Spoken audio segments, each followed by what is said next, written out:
your login page, we'll make sure to provide this URL as soon as you have your email notifications ready to go. You will receive a welcome email, which you'll have to reset your password and you'll have complete access into the software. Your Filevine coordinator is going to be the one that determines who here in the room should have access and who shouldn't. If you do become a user that needs to have access, again, you will get your login information and you will go to this page looking like this. Let's go ahead and sign in and take a look at some very basic functions. You will also have the opportunity to look at the software once you're sitting down at your new desk, and you'll be able to play around with different areas. That way you are prepared and ready before you receive your caseload or any type of function that you'll be doing in the software. First, you're going to come up to what we call our internal dashboard, and you're going to see that a lot of areas here, it's a very user-friendly software. However, there are areas that multiply and that look exactly the same, just with a different button. When you sign in, you're going to see your feed.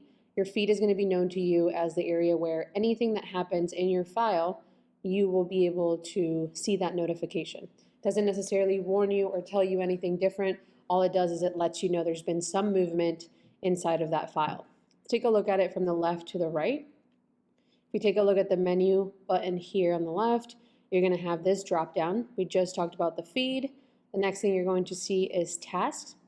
Now, in a perfect world, if I had some cases and there was an attorney who assigned something to me, or there was a reception call that was my client calling me back, it would say, Val, please call client back as soon as possible, and it would give me a deadline.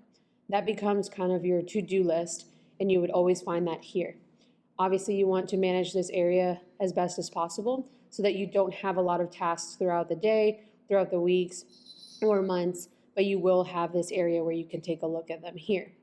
A great function that you can find on the right-hand side within this screen is you can take away this filter, and you can also add any filters, any due date, who it was assigned by, who it was created by, any hashtags that we might have used. But again, this is your task area where you'll be able to see your to-do list that you can go ahead and click off as you complete your tasks. Let's go back to the menu area. Next one I want to show you is the calendar. This calendar specifically is for the user, meaning yourself. So as you can see here, it doesn't really tell me anything about anyone. It just talks about a calendar for myself.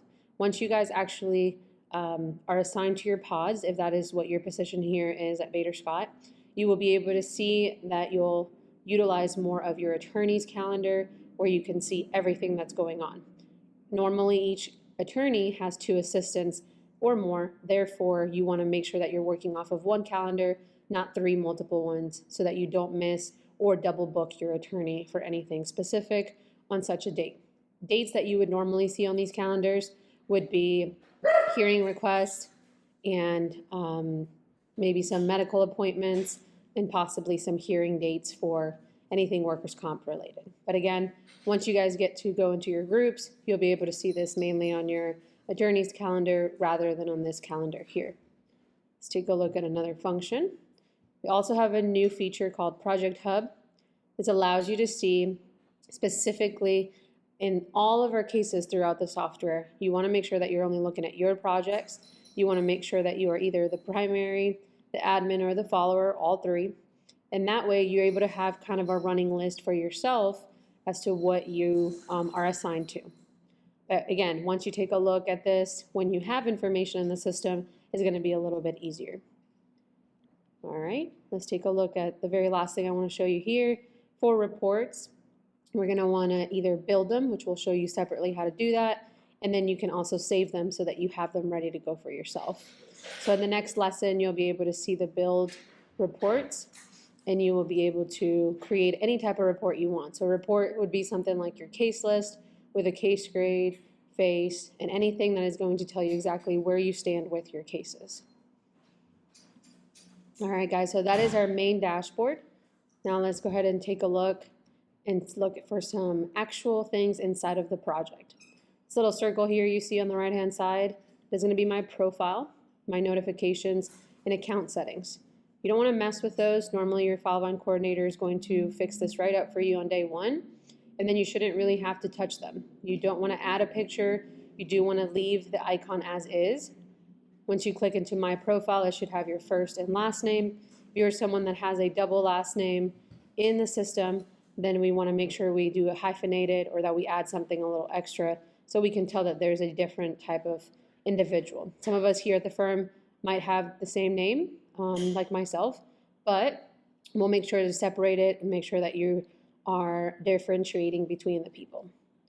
Account settings, that is very normal. That's the username, email, and password in case you need to change it while you are in here.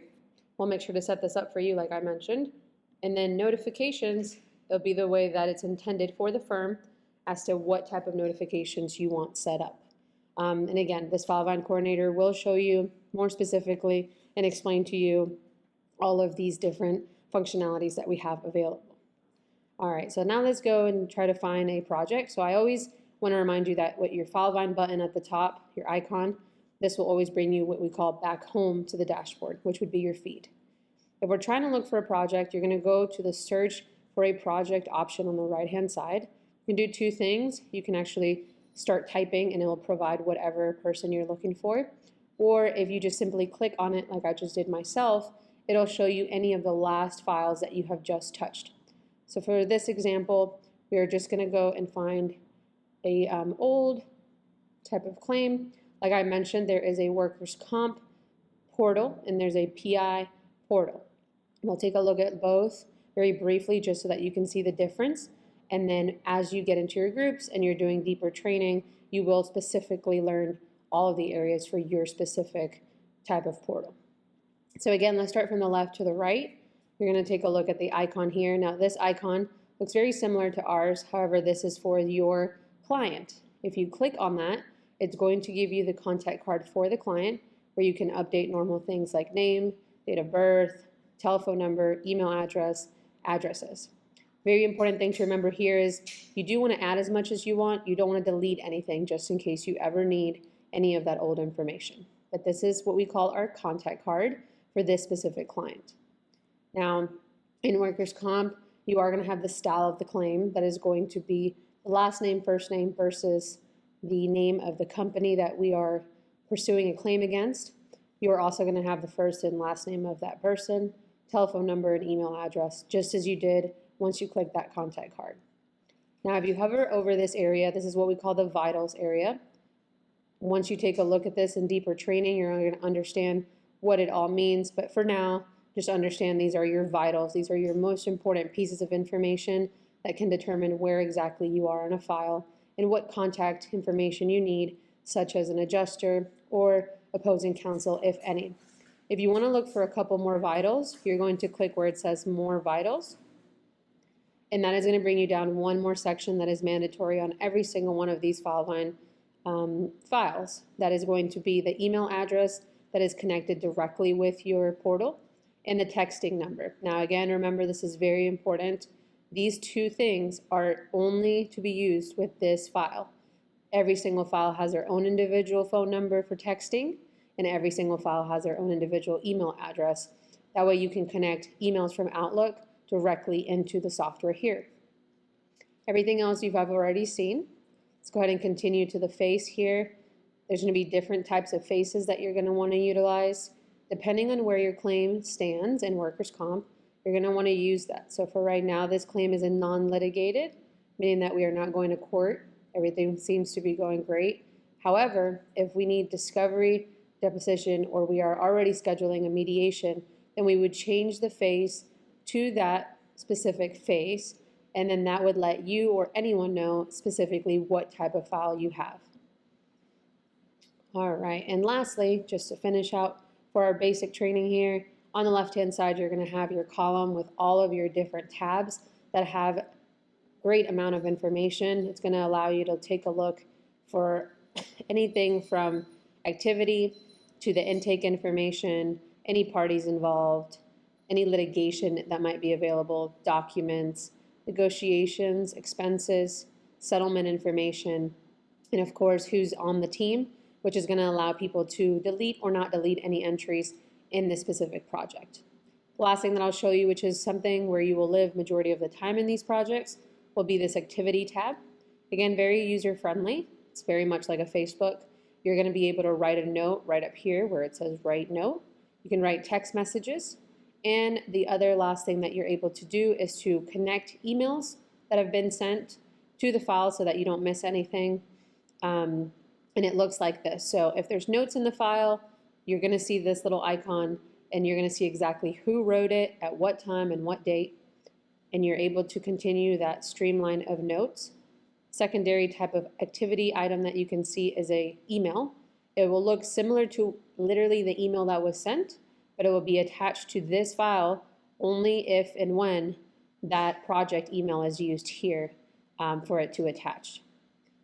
Last thing we talked about was text messages. So you're able to see it's a text message. It has a little icon that looks like a text message. Text messages go back and forth between the individual and yourselves. Make sure that you are texting appropriately and that you rename any documents that are being sent back in. As you can see, these are the different types. This was renamed, so we're able to understand what it is very quickly. This was not renamed, therefore it's a little harder to understand what it is. Besides that, you will always have everything in order. It does stamp it, like I mentioned, with name, time, and specific date. So you are okay with that as far as that goes. Now, again, guys, if you have any issues, any concerns, or want to learn how to do anything else, please feel